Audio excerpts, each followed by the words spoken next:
A gente vai ver hoje, família de Noé pós-dilúvio, momento em que tudo literalmente foi por água abaixo, mas a gente vai ver que Deus continua guiando as coisas durante a história.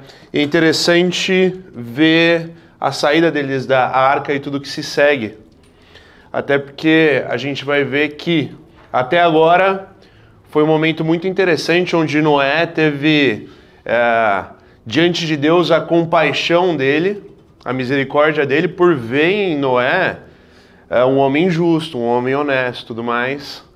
Mas a gente vai ver que tem outros desdobramentos aí um pouquinho mais para frente. Queria que alguém de voz forte pudesse ler para a gente esse texto de Gênesis 8, 20 a 21.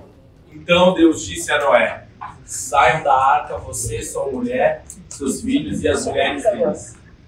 Solte todos os animais, as aves, os animais domésticos e os animais que rastejam pelo chão, para que sejam férteis e se multipliquem na terra. Noé, sua mulher, seus filhos e as mulheres deles desembarcaram. Todos os animais, grandes e pequenos, e as aves saíram da arca, um casal de cada vez. Em seguida, Noé construiu um altar ao Senhor e ali ofereceu como holocaustos alguns animais e aves puros. O aroma do sacrifício o agradou ao Senhor, que disse consigo: nunca mais amaldiçoarei a terra por causa do ser humano, embora todos os seus pensamentos e seus propósitos se inclinem para o mal desde a infância. Nunca mais destruirei todos os seres vivos. Isso aí. Quando a gente lê alguns textos bíblicos, eu acho que até por ilustrações infantis a gente tem algumas coisas em mente. Ontem no Jovens a gente estava conversando um pouco sobre isso. História de Abraão e Isaac, a gente, nossa, pinta isso de uma forma muito bonita. Mas eu imagino que quando quando Noé, aliás, sai da arca, devia estar um caos. Porque a água teve sobre a terra e matou tudo. Então você tem ali as coisas começando a renascer, começando a ter esse processo de renovo e tudo mais, mas provavelmente o negócio estava um caos. Fora que tudo aquilo que Noé conhecia, as pessoas e tudo mais, tudo isso não existia mais. Só que a postura de Noé ao sair da arca é muito interessante. Porque apesar do caos, Noé adora a Deus através de um sacrifício a ele. Então ele olha para tudo aquilo e não é uma postura comum. Normalmente quando a gente vê o caos a gente tende a já esquecer de tudo aquilo que é bom que Deus fez, da forma como Ele cuidou de nós e tudo mais. Mas Noé agradece a Deus por tudo, pela forma como Deus cuidou da família dele, pela forma como Deus proveu. E agora eles têm uma oportunidade única de começar as coisas do zero. Resetou vida humana, o mundo está recomeçando, eles têm uma nova oportunidade ali pela frente. E não sei se você já pensou nisso, mas realmente o mundo era novo.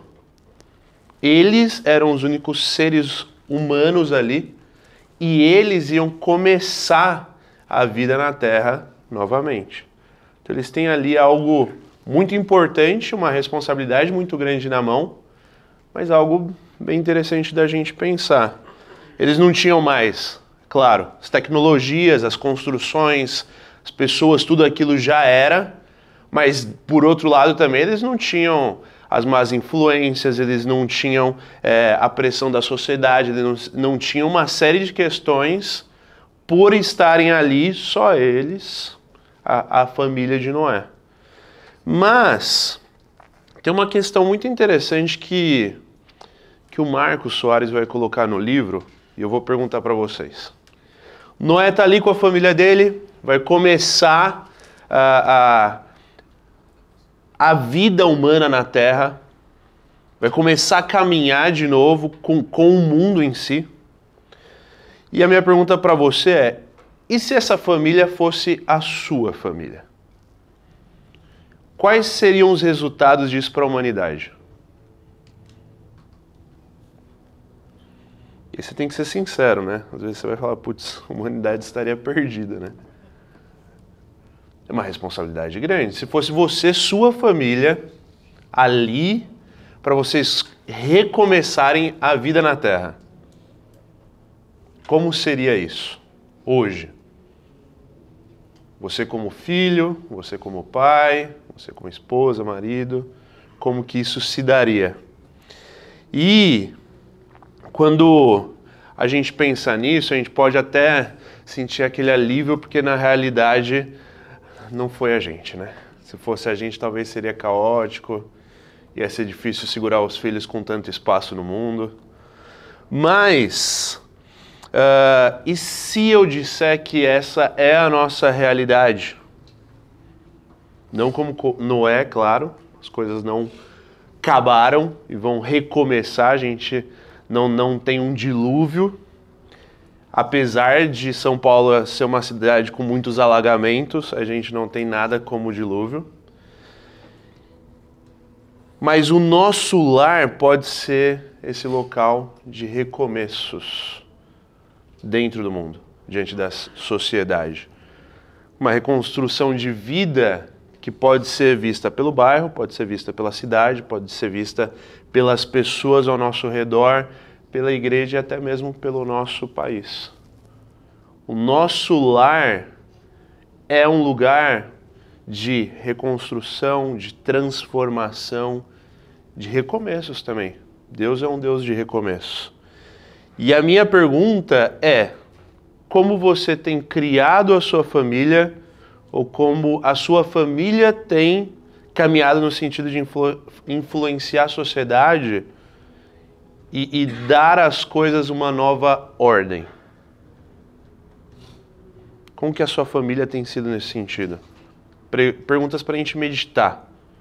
Ontem a gente conversava um pouquinho com os jovens sobre a questão da prática cristã e a forma como nós devemos influenciar as pessoas através da nossa prática, que a prática ela não extingue a fé, na verdade elas se complementam, e a prática ela mostra, na verdade, ela evidencia a nossa fé, assim como o Tiago vai colocar. Então, como que tem sido as nossas práticas enquanto família, enquanto cristãos, enquanto filhos de Deus diante da sociedade? Marcos Amado falou umas pregações atrás sobre a nossa necessidade de nós sermos agentes culturais, de cumprir com o nosso mandato cultural.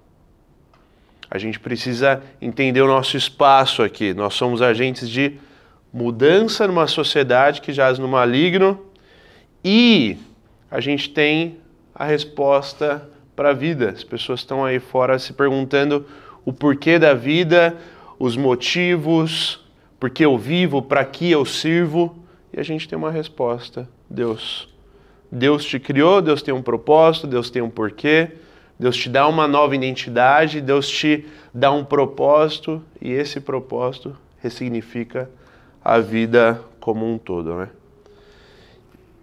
A gente vê em Noé, na família dele, a chance de recomeçar aquilo que Adão e Eva interromperam com o seu pecado, ou melhor, aquilo que foi distorcido após o pecado de Adão e Eva, que é caminhar com a imago Dei de Deus, espalhando a imagem de Deus, sendo instrumentos através da própria bênção de Deus. E quando a gente olha para Gênesis 9, 1 e 2, e aí, você consegue ver daí, Sidney? Sim. Você que tem uma voz forte. Então Deus abençoou Noé e seus filhos e lhes disse: sejam férteis e multipliquem-se, encham a terra, todos os animais da terra, todas as aves dos céus, todos os animais que rastejam pelo chão e todos os peixes do mar terão medo e pavor de vocês. Eu os coloquei sob o seu domínio, assim como dei a vocês os cereais e os vegetais por alimento, também lhes dou os animais, mas nunca como carne com sangue, pois sangue é vida. Algo bem parecido com aquilo que Deus diz para Adão e Eva. Eles seriam agora veículos para que a imagem de Deus fosse estabelecida e propagada. Mas nesse texto, o que tem diferente do texto lá onde Deus fala a Adão e Eva? Quais diferenças você vê aqui? Terão medo e pavor, não foi isso que Deus falou para Adão. Agora eles têm um ambiente de conflito. Antes ele seria soberano, cuidaria, seria, mas não essa questão do medo, pavor. Agora os animais têm um pavor, medo. Antes eles conviviam com os animais, eles caminhavam, e eu imagino o quão interessante deveria ser. Caminhar com um leãozinho ali, fazer um cafuné. Agora não, agora os animais têm medo e pavor deles. Isso explica muita coisa. Nem todo mundo que fala na internet que os animais te mordem porque eles estão com medo estão errados. A Bíblia mostra isso. Mas que mais? Primeiro, o ambiente de conflito é estabelecido, algo que não tinha no Éden, mas que agora, pós-dilúvio, começa a ter. O que mais? Não comam carne com sangue, que sangue é vida. Não comam carne com sangue. Proibição de comer sangue. E a liberação da carne, né? Antes eles não comiam a carne. E a liberação da carne. Acho que o único negócio que o pecado teve que foi a questão da carne, né? Churrasquinho. Mas... É à vontade, tá bom? É interessante que também, a partir do dilúvio, a expectativa de vida caiu absurdamente. E continua caindo. Mas é isso? É o churrasquinho.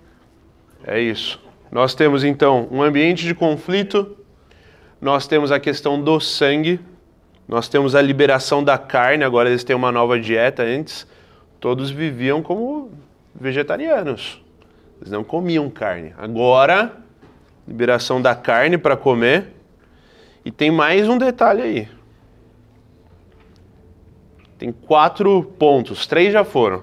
5 e 6 vai dizer assim: quem derramar sangue do homem pelo homem, seu sangue será derramado.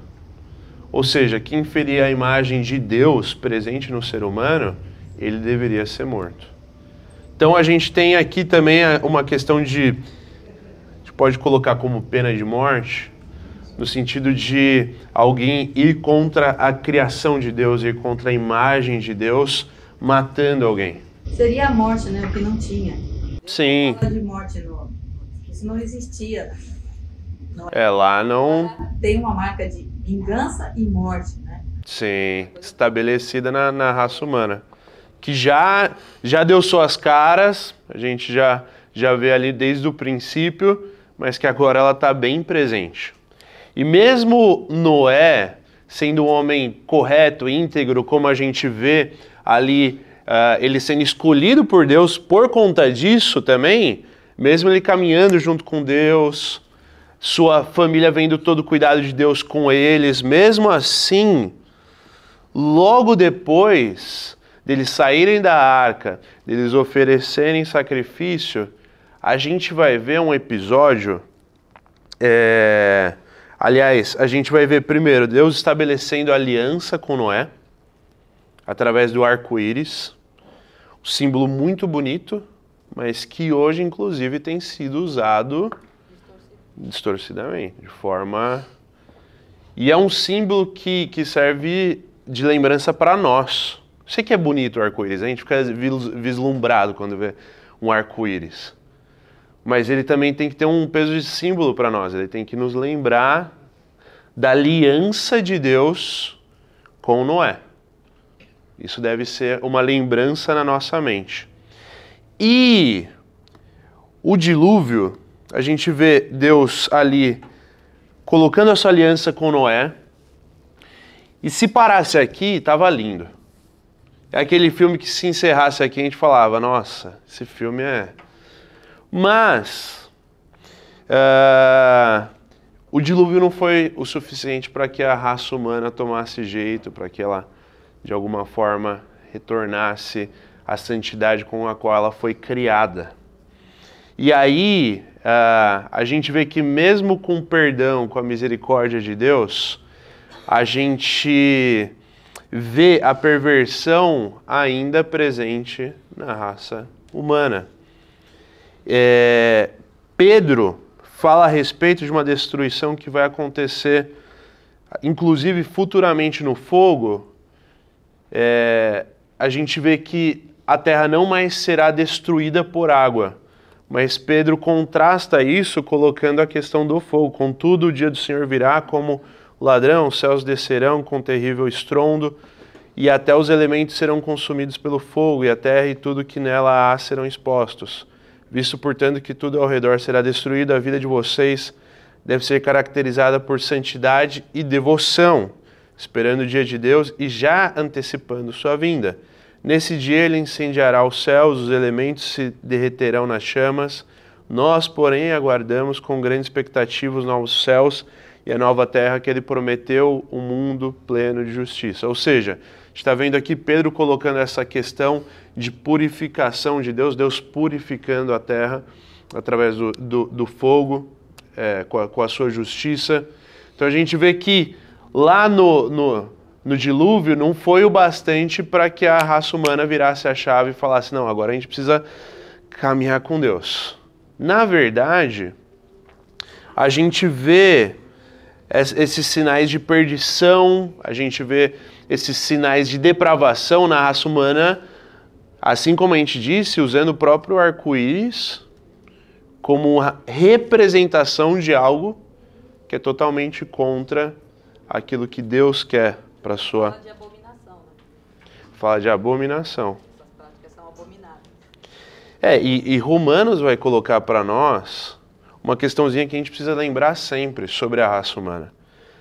Como afirmam as Escrituras, não há um justo, nenhum sequer. Ninguém é sábio, ninguém busca Deus, todos se desviaram, todos se tornaram inúteis, ninguém faz o bem, nenhum sequer. Ou seja, pós-pecado, todos nós somos pecadores, nascemos pecadores, e só mediante a cruz de Cristo é que a gente tem uma transformação, uma ressignificação, mas mesmo assim o pecado continua no nosso coração. Por isso a gente tem que cuidar muito do nosso coração, cuidar das nossas intenções e tudo mais, porque Noé acaba de sair da arca, adora a Deus, se coloca diante dele, Deus sela ali uma aliança com Noé,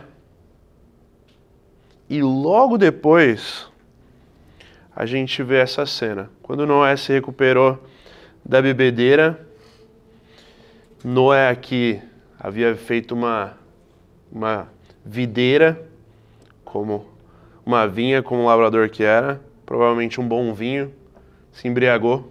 E o texto diz que quando Noé se recuperou da bebedeira e descobriu o que Cã, seu filho mais novo, havia feito, exclamou: maldito seja Canaã, que ele seja servo mais insignificante de seus parentes. Noé vive um momento agora em que ele se embriaga, em que ele perde o controle de si, em que ele está na sua tenda ali. Cã, seu filho mais novo, muito provavelmente divulgou a informação, porque depois a gente vai ver que Noé ficou muito bravo com o que ele havia feito. Então, muito provavelmente, aqui a questão de ou divulgação da informação ou até mesmo tentar usurpar a autoridade do pai ali, naquele momento. E Noé pega e amaldiçoa Cã nesse momento. Maldito seja Canaã, que ele seja o servo mais insignificante de seus parentes. Noé estava indo numa tomada muito boa, estava tendo coisas muito interessantes, selou a sua a aliança ali com Deus, aliás, Deus selou a aliança com ele, e um pequeno deslize de Noé, aos 600 anos de idade, isso acontece. E aqui a gente pode entender duas coisas no texto, tem duas interpretações. Primeiro, foi o neto, aliás, de Noé, Canaã, que viu o avô primeiro naquele estado, chamou o pai e falou sobre o que tinha acontecido com os irmãos. E uma segunda interpretação é que Noé poderia estar partindo de uma questão profética apontando que Canaã, que foi patriarca posteriormente dessa nação extremamente pervertida, ele seria uma vergonha e uma desonra para o seu avô Cã. E a gente tem que lembrar que os cananitas foram exterminados por Josué, justamente porque eles tinham uma vida promíscua e idólatra. Então a gente vê como isso daqui vai se desdobrando na história e como a palavra de Noé realmente tem poder ali. Noé, por mais que ele não tivesse lúcido, ele não tivesse consciente daquilo que ele necessariamente estava fazendo, mesmo assim ele tinha responsabilidade. E aquilo que ele diz é algo que acontece. E por que Abraão caminhou de forma tão severa? Você pode se perguntar sobre isso. Claro, Abraão não deveria estar onde ele está e fazendo o que ele fez. Ou Noé. Obrigado, André. Noé não deveria estar onde ele está, fazendo o que ele fez. Mas é interessante que a gente vê ele como patriarca. Primeiro, ele precisava ser respeitado. E ali não há um respeito da família com ele. Pelo menos da parte de Cã. Depois a gente vê, é claro, os outros filhos agindo de forma respeitosa com Noé. E a nudez de Noé também não deveria ser algo divulgado, como parece que foi. E isso foi um desrespeito. Você vê que Sem e Jafé, eles entram na tenda de costas para não ver a nudez do pai. E o cobrem. Isso sim é uma forma respeitosa de proceder com o pai. E não vendo, e não divulgando, e não agindo de uma forma que fica tão visível o desrespeito ali com a figura de Noé. Basicamente o que acontece ali, eu acho muito importante isso, apesar de você não ter lei ainda. Não tem lei. Vai que vem muito tempo depois. O honrar pai e mãe já está presente ali e o desonrar pai e mãe já está presente ali também. Sim. E os efeitos colaterais, né, as implicações de cada uma dessas decisões já são presentes no próprio enunciado do pai em relação aos filhos. Em relação, na verdade, aos descendentes dos filhos. Sim. Então, alguém já disse, né, eu acho que eu concordo, que pior do que você amaldiçoar a pessoa é amaldiçoar a descendência dessa pessoa. Então, é um negócio complicado aí, mas o honrar pai e mãe já está presente aí desde o princípio. Sim, sim. E era algo que eles deveriam ter feito. O Marcos Soares ele vai colocar, inclusive, o pano de fundo do livro no que diz respeito à nossa realidade. A gente vive numa época de mídia, de internet, onde tudo se posta, onde tudo se divulga, onde a gente está o tempo inteiro, Instagram, TikTok, todas as redes sociais, e a gente vê que inúmeros casos acontecem, são divulgados, casos que vão envolver dramas pessoais, que vão envolver questão de intimidade, exposição, e a gente precisa agir como Sem e Jafé, quando a gente se depara com essas situações, no sentido de guardar, de cuidar, no sentido de não divulgar ou fomentar uma informação. Não ridicularizar. E é algo que está presente na nossa cultura. A gente está a um clique, muitas vezes, e às vezes a gente age dessa forma. A gente age como Cã, divulgando, semeando. E uma história que começou tão bem. Teve um chamado de Noé. A gente vê homem justo, homem íntegro, encontrou graça diante de Deus. A gente precisa tomar cuidado com o nosso coração. Porque assim como a gente vê na história de Noé, nós somos sujeitos a cair, sujeitos a falhar, sujeitos a cometer deslizes, sujeitos ao nosso coração pecaminoso. E são pequenos momentos que podem nos levar a isso. A graça nos basta, a graça restaura, sim. Mas a gente precisa tomar muito cuidado. Isso fica evidente quando a gente olha para a mídia e vê deslizes, escândalos, pastores, ministros, famílias cristãs sendo desestruturadas por conta de falhas muitas vezes. Assim como a família de Noé, né? Mas como eu disse, onde abundou o pecado, superabundou a graça. E felizmente Deus, na história de Noé, apesar dos homens, das suas falhas, ele continua a história da redenção. E a gente vê que tanto Jafé quanto Sem, eles são abençoados. Eles se tornam instrumentos de Deus no plano e naquilo que ele está fazendo na terra. Versículo 26 disse ainda: Bendito seja o Senhor, Deus de Sem, e que Canaã seja servo de seu irmão. Que Deus amplie o território de Jafé, que Jafé compartilhe a prosperidade, Sem e Canaã seja seu servo. Dois filhos que tiveram ali diante dele atitudes louváveis, de respeito, eles são abençoados. E a gente vai ver, Jafé foi o pai das nações europeias e ocidentais. Sem foi o antepassado de Terá, Naor e Abraão e, portanto, antecessor dos israelitas e ismaelitas, atualmente judeus e muçulmanos. E é por isso que esses povos são chamados de semitas. A partir desse ponto, a história ela será afunilada para mostrar a descendência de Abraão, do povo de Israel, e do Messias. Então, daqui, Deus coloca a graça dele mediante as descendências de Sem, Jafé, e a gente vê que dessas descendências a gente tem o próprio Messias. Desde lá do começo, desde o Éden, desde o primeiro erro, Deus podia falar: acabou. Primeira coisa que eu disse para vocês é: não comam do fruto. E foi isso que vocês fizeram.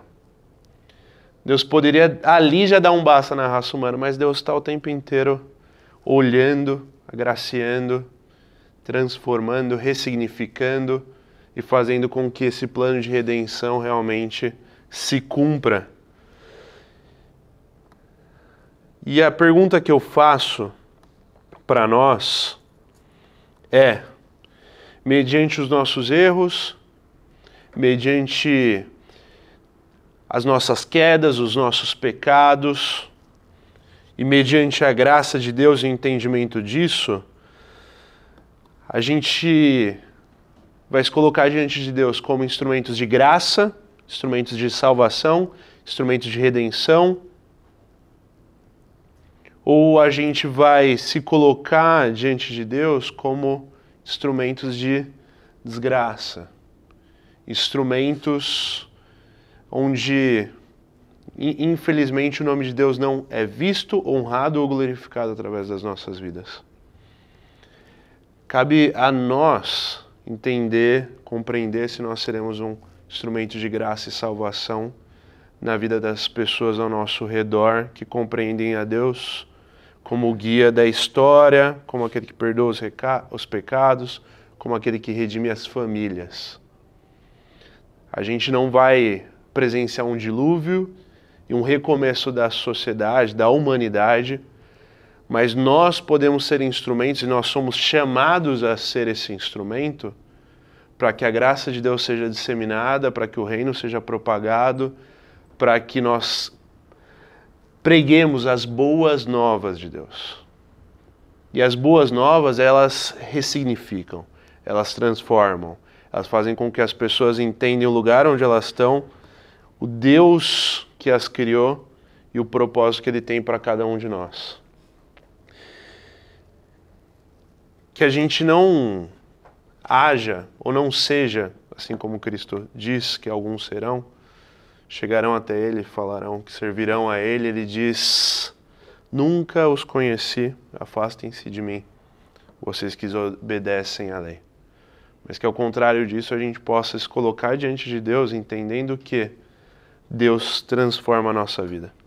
E como igreja, assim como família de Cristo, como irmãos que congregam na mesma comunidade, que a gente possa decidir caminhar como instrumento de salvação e graça. Pequenos momentos da nossa vida são momentos que podem mudar muitas coisas. Mas quanto mais a gente caminha perto desse Deus, que esteve com Noé, que guardou a sua família, que preservou a descendência de Jafé, de Sem, que trouxe o Messias para morrer na cruz por nós, quanto mais a gente se aproxima dele, quanto mais nós geramos comunhão com os irmãos na igreja, no corpo dele, para que a gente caminhe em adoração, entendimento das Escrituras, numa vida que realmente aponta para Deus, mais a gente vai estar perto de realmente agir como instrumentos de salvação e graça. E eu acho que o melhor é terminar essa aula colocando uma pergunta para vocês aqui. A sua família tem sido instrumento de graça e salvação? A sua família tem sido um instrumento de demonstração de um compromisso com Deus? De uma aliança com Deus? Sua família tem feito diferença, ela tem ressignificado as coisas, ela tem mostrado às pessoas que o mundo tem um porquê, um propósito, e que esse propósito diz respeito a um Deus. E esse Deus nos diz como nós devemos ser como família, como trabalhadores, como amigos, como mulher, como homem. Sua família tem caminhado como nesse sentido? E a minha pergunta para você é: como você pode ser um instrumento para que a sua família seja uma família onde a salvação e a graça reinem e onde isso realmente seja visto pelas pessoas através da sua família? Eu queria que você tirasse um tempo de oração. Quando a gente olha para a vida de Noé, a gente vê alguém que errou. E quando nós olhamos para a nossa vida, nós vemos pessoas que erram, que pecam, que caem. A gente tem se recordado, e isso eu falo de forma prática, não de forma... Porque às vezes a gente fala o quanto a gente tem se recordado, a gente diz, não, eu tenho recordado. Mas o quanto diariamente a gente tem se recordado da figura de Deus e da forma como Ele cuida de nós. Devocionais, leitura bíblica, oração. Esse é um primeiro aspecto dentro de tudo isso. O quanto a gente tem realmente entendido que Deus está presente na nossa vida e que Ele cuida de nós, independente das situações que se colocam à nossa frente, porque Ele é Deus. Segundo, o quanto você tem entendido as suas responsabilidades diante de Deus. Eu vejo que sem Jafé, eles entendem a responsabilidade que eles têm diante de Deus. E a responsabilidade que eles têm diante de Deus faz com que eles prezem pelo Pai. Com que eles respeitem o Pai. O quanto você tem entendido as suas responsabilidades diante de Deus. Aquilo que você deve fazer, a forma como você deve caminhar. Às vezes a gente quer que as coisas sejam preto e branco, né? Faça, não faça, vá, não vá. Mas não necessariamente assim. Às vezes a gente precisa entender realmente que Deus nos dá preceitos morais, éticos, para que a gente leve a vida.